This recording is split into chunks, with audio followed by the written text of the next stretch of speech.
புதியுக நேயர்கள் அனைவருக்கும் அன்பான காலை வணக்கங்கள். மூஷிக வாகன மோதக அஸ்த சாமர கர்ண விளம்பித சூத்திர வாமன ரூப மகேஸ்வர புத்திர விக்ன விநாயக பாத நமஸ்தே. விநாயக பெருமானின் பாதார விந்தங்களை வணங்கி இன்றைய நிகழ்ச்சிக்குள் அடியெடுத்து வைப்போம். இன்றைய நிகழ்ச்சியில் நம்மிடையே உரையாடுவதற்காகவும் உங்களுடைய சந்தேகங்களுக்கு பதிலளிப்பதற்காகவும் நம்முடைய அரங்கிற்கு வருகை தந்திருக்கிறார் ஸ்ரீ ஆண்டாள் வாஸ்து ஆலோசகர் மற்றும் பொறியாளர் மலர் பி பாஸ்கர் அவர்கள். அவர்கிட்ட நீங்க பேசணும்னா 0444596944 என்ற எண்ணுக்கு உடனே கால் பண்ணுங்க. வாங்க நிகழ்ச்சிக்குள்ள போலாம். வணக்கம் சார். அனைவருக்கும் வணக்கம். நமச்சிவாயம் வாழ்க. ஞாயிற் கடையாய் கிடந்த அடியேனுக்கு தாயிற் சிறந்த தயாவான தத்துவனே எம்பெருமான் ஆகிய ஈசன் அருளால் நீங்கள் எல்லோரும் எப்பொழுதும் வாழ்க. செல்வ செழிப்புடன். அனைவருக்கும் இனிய விநாயகர் சதுர்த்தி நல்வாழ்த்துக்கள். உங்களுக்கும் வாழ்த்துக்கள் சார். சார், இப்போ பார்த்தீங்கன்னா இன்னைக்கு விநாயகர் சதுர்த்தி என்ற சிறப்பு நாளையொட்டி நீங்க விநாயகர் ஆலயம் குறித்து ஏதாவது சிறப்பாக இருந்தால் சொல்லுங்க சார். நிச்சயம் சொல்லலாம் மேடம். மற்றது இந்த விநாயகர் வழிபடுறதுக்கு இப்படி தான் வழிபடணும்னு சொல்லி எதுவும் நம்ம குறிக்கோள் இல்லை, நம்ம முன்னோர்கள் சொல்ல. ஒரு மஞ்சளை பிடிச்சி வச்சாலும் அதான் விநாயகர்னு சொல்லி நம்ம வழிபடுறோம். ஆனால் அது ஏன் அந்த காலத்தில் விநாயகர் எல்லா இடத்துலையும் வச்சு வழிபடுங்க அப்படின்னு சொன்னாங்கன்னா, அந்த காலத்தில் ஏரி இருக்கும், குளம் இருக்கும், குளத்தில் ஒரு பிள்ளையார் வச்சு அரச மரம் இருக்கும், அதில் ஒரு பிள்ளையார் வச்சு எல்லோரும் சுற்றிவாங்க, உங்களுக்கு குழந்தை பிறக்கும், உங்கள் ஆரோக்கியம் நல்லாயிருக்கும் அப்படின்னு சொல்லுவாங்க. அது ஏன் அப்படின்னு சொன்னால், அரச மரம் அப்படின்றது 24 மணி நேரமும் ஆக்சிஜன் தான் வெளியிடும், அது கார்பன் டை ஆக்சைடு வெளியில் வராது. அதனால தான் மரங்களிலே சிறந்த மரம் அரச மரம்னு சொல்கிறோம். நம்ம அந்த அரச மரத்தை சுற்றி வரும்போது நம்ம ஆரோக்கியம் மேம்படும். நீங்கள் நம்ம உடம்புல ஏதேனும் பாதிப்பு இருந்தாலும் அதை சுற்றி வரும்போது அந்த சுவாசம் நமக்கு சரி செய்யும். அதனால தான் சரி வெறும் அரச மரம்னு சொன்னால் யாரும் நம்ம சுத்த மாட்டோம்னு அதில் ஒரு விநாயகர் வச்சு கடவுள் வழிபாட்டோடு சேர்த்து நம்ம முன்னோர்கள் சொன்னாங்க. அதனால் எங்கே அரச மரம் இருந்தாலும் நீங்கள் அரச மரத்தை சுற்றி வாங்க, நிச்சயமாக உங்களோட ஆரோக்கியம் மேம்படும். மேலும் விநாயகருக்கு எண்ணற்ற ஆலயங்கள் சிறப்பு இருந்தாலும் நீங்கள் பொதுவாக இந்த பிள்ளையார்பட்டி கற்பக ஆலய விநாயகர் மிக சிறந்த ஆலயம். ஏன்னா மற்ற இடத்துல வழிபடுற முறைக்கும் அங்கே இருக்கிற வழிபாட்டு முறைக்கும் நிறைய வித்தியாசங்கள் இருக்குது. அதனால் உங்களுக்கு வாய்ப்பு இருந்தால் இன்றைய நல்ல நாளில் இந்த அருகாமையில் இருக்கவங்க அந்த பிள்ளையார்பட்டி கற்பக விநாயகரை போய் வழிபடுங்க. எனக்கு சிறப்பான வாழ்க்கை உங்களால் வாழ முடியும். மேலும் உங்கள் வீட்டோட வடக்கு பகுதி வடமேற்கு பகுதி இதில் ஏதேனும் பாதிப்பு இருந்தாலும் அந்த ஆலயங்கள் சென்று வரும்போது நீங்கள் சிறந்த பலனை எதிர்பார்க்க முடியும். அதேபோல் அஸ்வினி மகம் மூலம் இந்த 3 நட்சத்திரக்காரங்களும் உங்களுக்கு ஏதேனும் இடர்பாடு இருந்தாலும் அந்த ஆலயங்கள் சென்று வழிபடும்போது நீங்களும் அமோகமான சிறப்பான வாழ்க்கையை எப்பொழுதும் வாழ முடியும். அவ்வாறே நீங்கள் வாழ்வதற்கு அன்பான வாழ்த்துக்கள். அதாவது அறிவியல் பூர்வமான ஒரு காரணத்தையும் சொன்னீங்க, அரச மரத்தை சுத்தனா என்ன அப்படிங்கிறது. நம்ம முதல் காலர்கிட்ட பேசலாம். வணக்கம், நேரம் நல்ல நேரம். யார் பேசுறீங்க? வணக்கம் மேடம். சொல்லுங்க சார், உங்களுடைய பேர் என்ன சார்? மேடம் என் பேரு கபிலன் மேடம். சொல்லுங்க கபிலன் சார், என்ன கேள்வி கேட்க போறீங்க வாஸ்து குறித்து சார் கிட்ட? வணக்கம் சார். கபிலன் சார், எங்க இருந்து பேசுறீங்க? வணக்கம் சார். சார் கிருஷ்ணகிரியிலிருந்து பேசுறேன் சார். திருச்சியில இருந்து? எங்க சார்? இல்ல கிருஷ்ணகிரி சார். கிருஷ்ணகிரி, சொல்லுங்க சார். சார் எங்க வீடு மேற்கு பக்கம் வாசப்படி வச்சிருக்கோங்க சார். சரி. தென்கிழக்குல படிக்கட்டு இருக்கு சார். ஒரு வேலை இது அமையல, திருமணமும் எனக்கு எதுவுமே தாமதமா போயிட்டு இருக்கு சார்.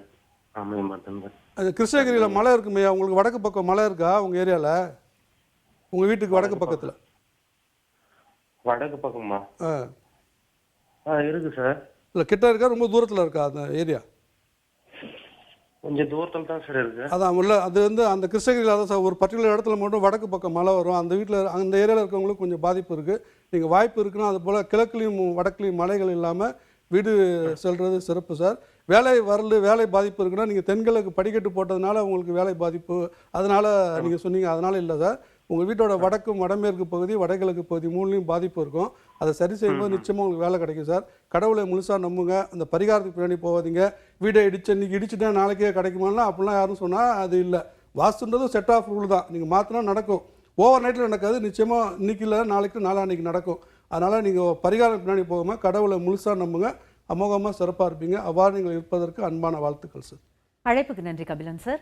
வணக்கம், நேரம் நல்ல நேரம். யார் பேசுறீங்க? வணக்கம், இணைப்பில் தான் இருக்கீங்க சார். யார் பேசுறீங்க? சொல்லுங்க சார், உங்களுடைய பேர் என்ன? சிவாங்க, ஊத்துக்குளியிலிருந்து பேசுறேங்க மேடம். Okay madam. வணக்கம், உங்க பேர் சொல்லுங்க. சிவாங்க, ஊத்துக்குளியிலிருந்து பேசுறேங்க.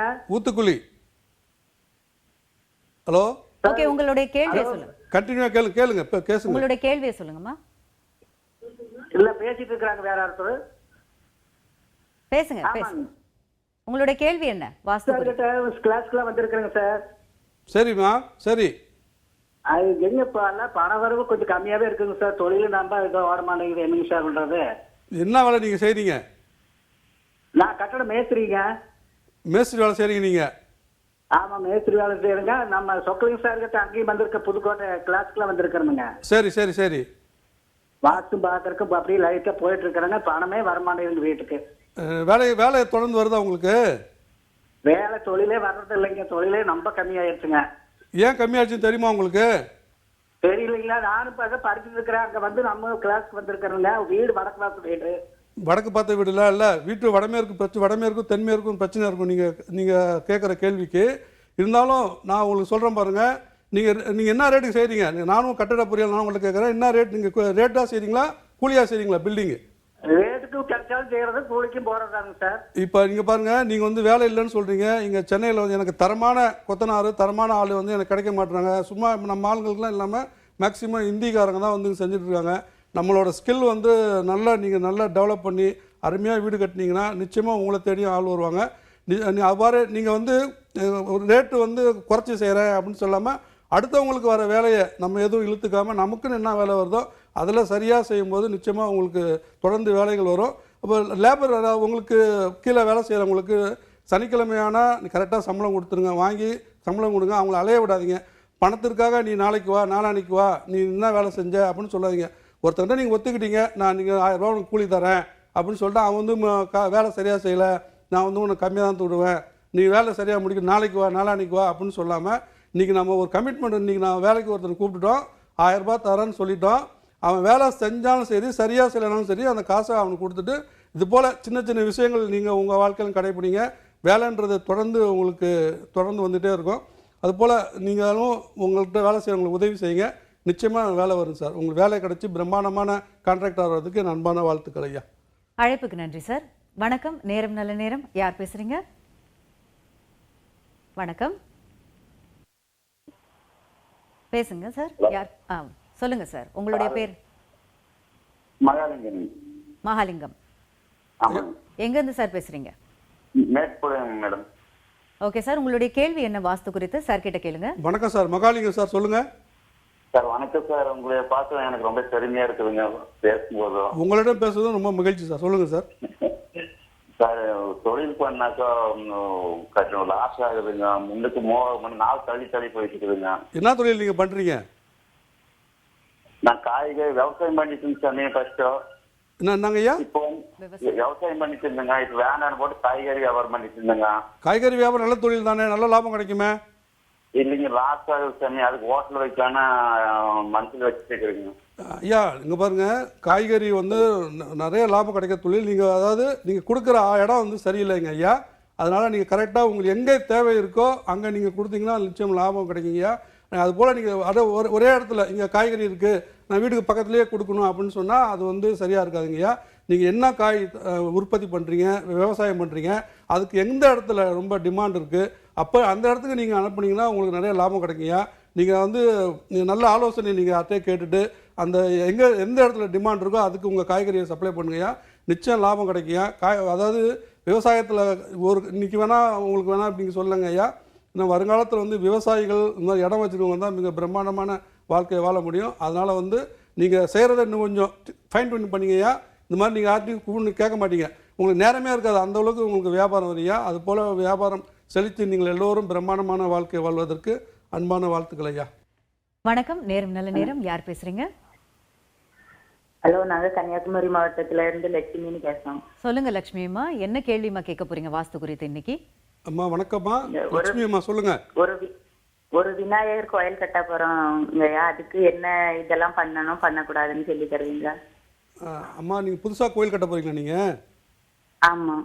அம்மா, கோயில் வந்து ஏற்கனவே நிறையா இருக்குமா. நீங்கள் வந்து புதுசாக கட்டுறது வந்து அந்த ஏற்கனவே கோயில் கட்டியிருப்பாங்க பார்த்தீங்களா, அவங்களோட ஆலோசனையை கேட்டுட்டு நீங்கள் பண்ணுங்கள்.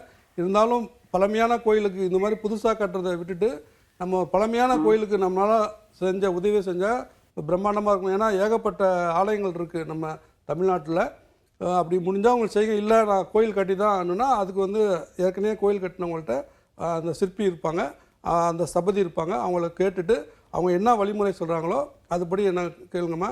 ஏன்னா கோயில் கட்டுறதை பற்றி எனக்கு தெரியாத விஷயத்தை பற்றி நம்ம பேசக்கூடாது. அவங்களோட ஆலோசனை பட்டு எப்படி கட்ட சொல்கிறாங்களோ அப்படி கட்டுங்கம்மா. நீங்கள் அவ்வாறு இருக்க சிறப்பாக கட்டி பிரம்மாண்டமாக வாழுங்க. நீ கன்னியாகுமரியிலேருந்து பேசுகிறேன்னு சொன்னீங்க. அந்த பகவதி அம்மன் மிக சிறந்த கோயில். நீங்கள் அங்கே போய் வழிபாடு பண்ணுங்கம்மா. அமோகமாக சிறப்பாக இருப்பீங்கம்மா. அழைப்புக்கு நன்றி லட்சுமிம்மா. வணக்கம், நேரம் நல்ல நேரம். யார் பேசுறீங்க? அருள்மொழியிலிருந்து பூமிநாதன் பேசுறேங்க மேடம். சொல்லுங்க பூமிநாதன் சார், என்ன கேள்வி கேட்க போறீங்க வாஸ்து குறித்து? எனக்கு வந்துட்டு என்னோட வீட்டோட சைஸ் பாத்தீங்கன்னா 21.25க்கு 54 சைஸ் கட்டி இருக்கிறேன். வணக்கம் சார், பூமிநாதன் சார் சொல்லுங்க, எங்க இருந்து பேசுறீங்க? அருள்மொழி, என்னோட ஊர் அருள்மொழிங்க. என்ன மாவட்டம் சார் அது? அரியலூர் மாவட்டம். அரியலூர் மாவட்டம். சொல்லுங்க ஐயா. ஆமா, இப்போ 21.25க்கு 54 சைஸ்ல வீடு கட்டிட்டு வரேங்க. சரி. வடக்கு பார்த்த வாசப்படிதான். சரி. கிட்டத்தட்ட நான் கட்டிக்கிட்டு வரும்போது கொஞ்சம் தடைப்படுது, அப்படியே நிக்குது. அது என்ன ரீசனாக எனக்கு ஒன்றும் கண்டுபிடிக்க முடியல.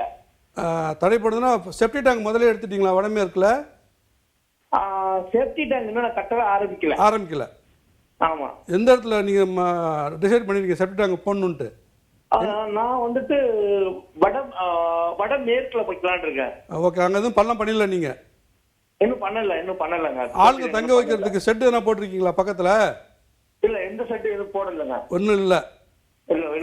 நீங்க அந்த செங்கல் ஜல்லி மண்ணெல்லாம் வைப்பீங்களா மொத்தமா? ஆமா ஆமா. அது எந்த இடத்துல வச்சிருக்கீங்க உங்க வீட்டுல? அந்த கட்டுற இடத்துல?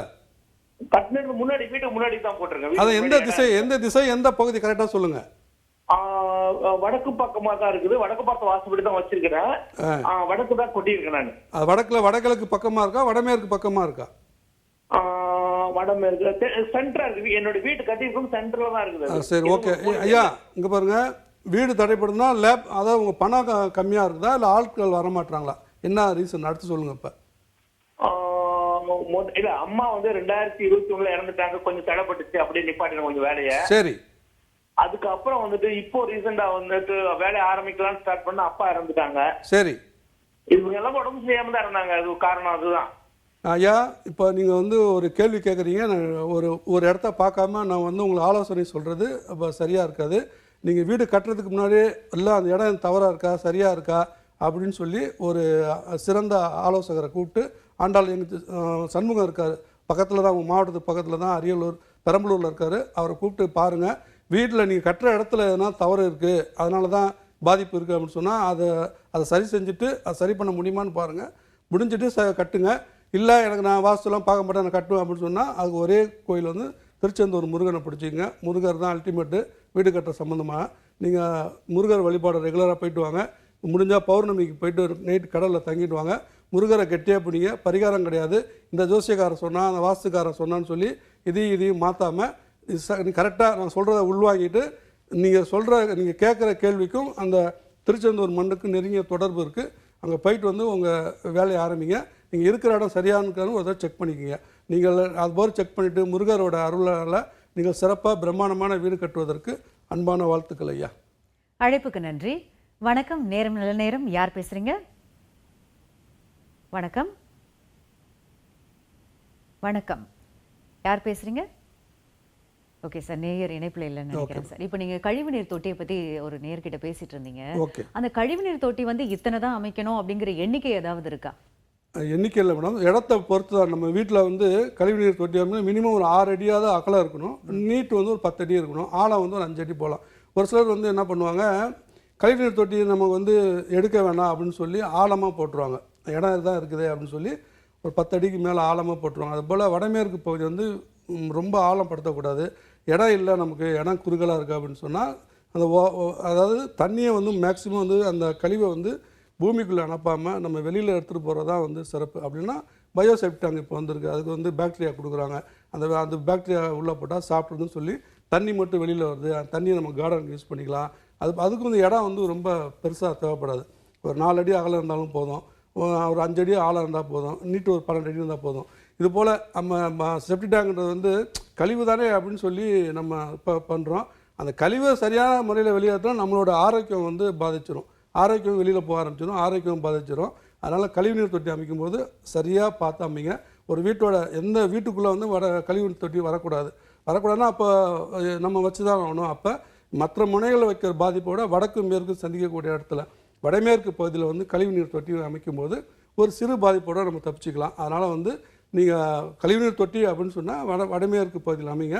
அதே போல் ஒரு காலர் கேட்டாங்க வேலை தரப்படுதுன்னு, அது போல் ஃபஸ்ட்டு எடுத்தோன்னே என்ன பண்ணுவாங்க, பள்ளம் வடமேற்கில் காளாங்குழி எடுக்கும்போது ஒரே ஏரியா அந்த வீட்டையும் இதையும் பீமும் சேர்த்து போட்டுருவாங்க. அது போல் சேர்த்து போகிற வீட்டில் தான் இந்த வேலை தடைப்படுது, வேலையாட்களுக்கும் அவங்களுக்கும் சண்டைகள் நடக்கும். ஸோ அதனால் கழிவுநீர் தொட்டியை சரியான ஆலோசனைப்படி சரியாக அமைங்க, நீங்களும் சிறப்பாக இருக்கும். கண்டிப்பாக சார். இப்போ பார்த்தீங்கன்னா இந்தந்த ராசிக்காரர்கள் இந்தந்த திசையில் வசிக்கலாம்னு ஜோதிடத்தில் சொல்கிறாங்க சார். இதுக்கு வாஸ்து ஏதாவது இருக்கா? நீங்கள் கரெக்ட் நல்ல கேள்வி. இப்போ வந்து இந்த திசைக்கு இந்த வீட்டில் இருக்கவங்களுக்கு இந்த திசையை தான் வைக்கணும்னா, இப்போ ஒரு வீட்டில் 4 பேர் 5 பேர் இருப்போம். அப்போ எப்படி 4 பேருக்கு 4 பக்கம் வாஸ்துப்படி வைக்க முடியாது இல்லையா? அதனால் அவங்க சொல்கிறத நம்ம பார்க்கணும். வாஸ்துன்றது செட் ஆஃப் ரூல் தான். எந்த திசையில் வேணால் நம்ம இருக்கலாம், 4 திசையும் சிறந்து தான். அதை எப்படி அமைக்கணும் அப்படின்றத தான் நம்ம பார்க்கணும். ஒழிஞ்சு இந்த ராசிக்கு இந்த திசை, இவங்களுக்கு இந்த திசை தான் அப்படின்னு கிடையாது. 4 திசையுமே சிறந்த திசை தான். Super sir. நிகழ்ச்சியின் இறுதி கட்டத்துக்கு நெருங்கிட்டோம் சார். இந்த திசையில் பார்த்தீங்கன்னா இவ்வளோ விஷயங்கள் இருக்குது அப்படிங்கிறது வாஸ்து குறித்தும் நீங்கள் சொல்லியிருக்கீங்க. அதோடு இல்லாமல் பல விளக்கங்களை வந்து நம்ம நேயர்களுக்கும் சொல்லி ரொம்ப நல்லா ஷேர் பண்ணிக்கிட்டதுக்கு ரொம்ப நன்றி சார். வணக்கம்.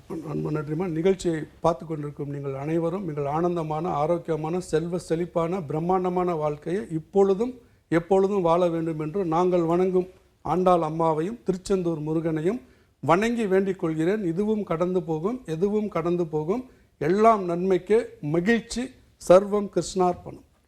புதியுகம் சார்பாக அனைத்து நேயர்களுக்கும் இனிய விநாயக சதுர்த்தி நல்வாழ்த்துக்கள். இந்நாள் இனிய நாளாக அமையட்டும். மீண்டும் சந்திப்போம். நன்றி, வணக்கம்.